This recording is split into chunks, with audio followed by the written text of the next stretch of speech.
you don't trust that we know what oppressors look like and like the type of language they use because they're using a playbook and they're recycling these things. This "Make America Great Again" thing is not this new term that he coined. It's actually a dog whistle for those who know. We're ready. We're prepared. Do not give in to fear. We are fearless. This is not the time to be afraid. This is a time to stand up and fight back and to resist any temptation for them to divide us. We're in this together. The rule of law is on our side. We will not give in, not give up. We will not capitulate. We will not bow. We will not bend. We will survive.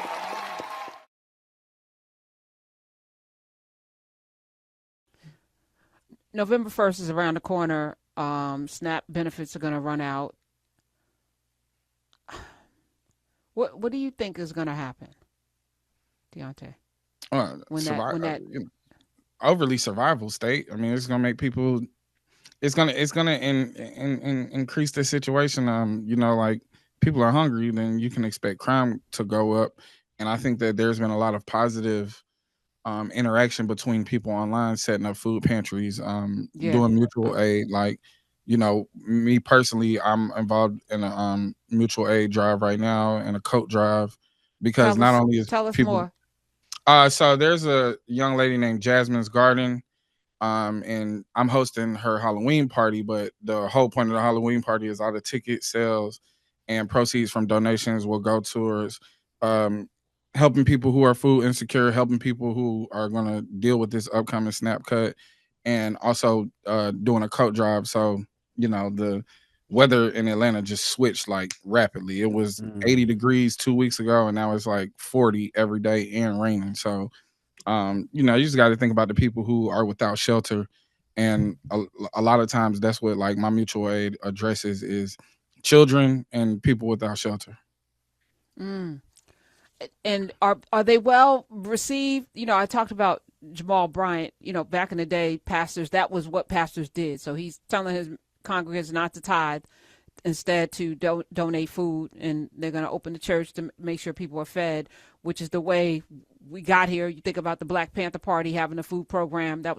We have school lunches because the Black Panthers decided to feed children, and the school lunch program in the federally came from them. Yep. And I'm trying to look at the positive, because I feel like we get caught in this trick bag that the government is supposed to take care of us. And I'm not saying that they shouldn't, because we should have a society where nobody should be unhoused, nobody should be hungry. Hell, even Cuba, I was just having a conversation about Cuba. They are like 90-something% literate. They have health care for all. People eat. It's poor. It's, they got 1950s cars. It's a, dictatorial regime, but people are not hungry. You know what I'm saying? And I think we could do a lot better. But I think we've had, for the last 40 years, not had to.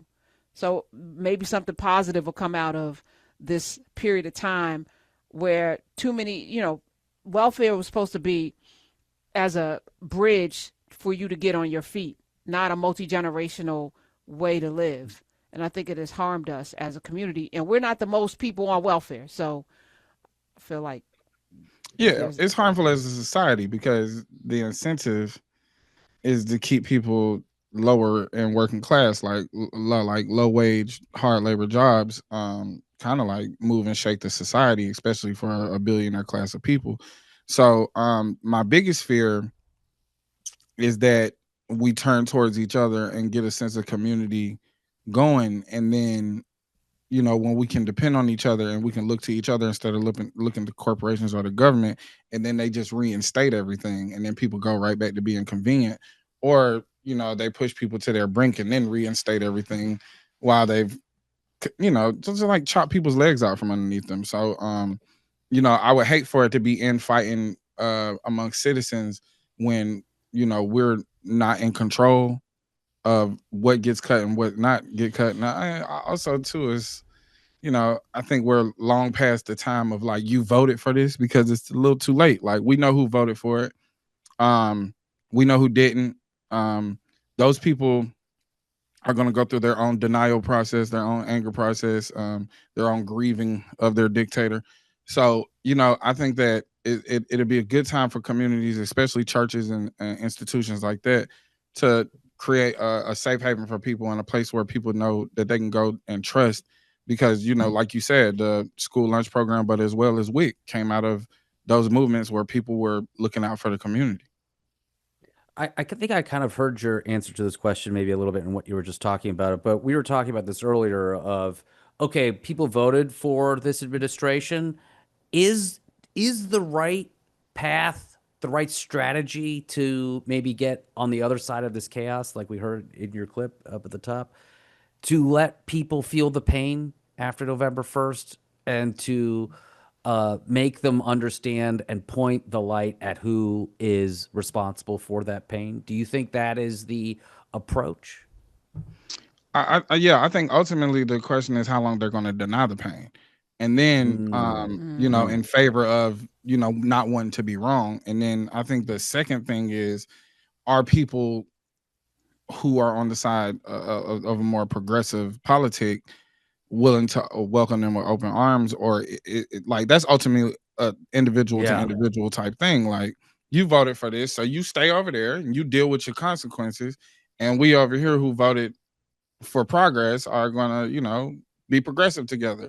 I think it draws a crazy line in the sand too, because it's like, how can you embrace somebody like that because they voted for something that they thought was going to be so beneficial to them regardless of who it harmed, and now it's harming them, and they're like, hey, y'all remember me? It's like, uh, you know you know I consequences of think your actions is serious. And this is a terrible way to find out about it, but there's also all the information was there. All of this was laid out in Project 2025. So then when we go back to talking about Cuba and the literacy rate, and then we compare ours, I mean, this is how you get things like that. I'm having a hard time making space for folk who now all of a sudden, because we did know. We did know what it is, and now that you're feeling pain, you want to have a change of heart, but like didn't care about me and mine, and so I want to double down on what you're doing, things like what you're doing. Like let's get back to educating our own. Let's get back, and not everybody can come, but here's what we're going to focus on, because I think in many ways, what do they say? Success is the best revenge. That's what I heard that somewhere. I feel like it's a true statement. That's real. Deante Kyle is here. Go ahead. Sorry. To piggyback off of that though, demographically, black people overwhelmingly voted for Kamala because this is not anything new to us. And I think that, like, for us to be so downtrodden by not only white people in this country but other ethnic groups, and like, you don't trust that we know what this oppression is. Like, you know what I'm saying? You don't trust that we know what oppressors look like and like the type of language they use, because they're using a playbook and they're recycling these things. This "Make America Great Again" thing is not this new term that he coined. It's actually a dog whistle for those who know. And for anybody in the know and with information at their fingertips that's willing to look it up, you can see what it stems out of. And I myself am hard pressed to just like be welcoming at all, because I can't trust that. You know what I mean? Like, the thing is like, you was willing, if the analogy that I was using during the election is like, there's these dogs that go around and they bite everybody because they feel like their owner is going to protect and feed them, so they don't want anybody else in the yard. And so we go find our own yard and our own food, and then they're over there getting starved, so now they want to come over to y'all. Y'all was just biting us, bro. I'm cool on that. I can't trust that you ain't gonna come in here and try to steal all the food. Just like in a very simple. And they will steal the food. History has proven steal that. the food. Yeah. Now, is the distrust, I don't trust that you will think independently and critically, or is the distrust, I don't believe that you are sincere in your change? Oh no, yeah, absolutely. I don't think you're sincere at all. I think you're out for self like you was before. Because the thing is like, your motivations were extremely misogynistic, extremely homophobic, extremely xenophobic, extremely racist. And now you want to come over here and be in coalition with the same people that you voted against, who you knew would be harmed by this administration. You just didn't think you would be harmed. So like, what really changes? You know what I mean? If there's no empathy that's going to be spawned out of starvation, like, I don't want you to feel bad for me now because your stomach is touching your back. I wanted you to consider me human when your belly was full.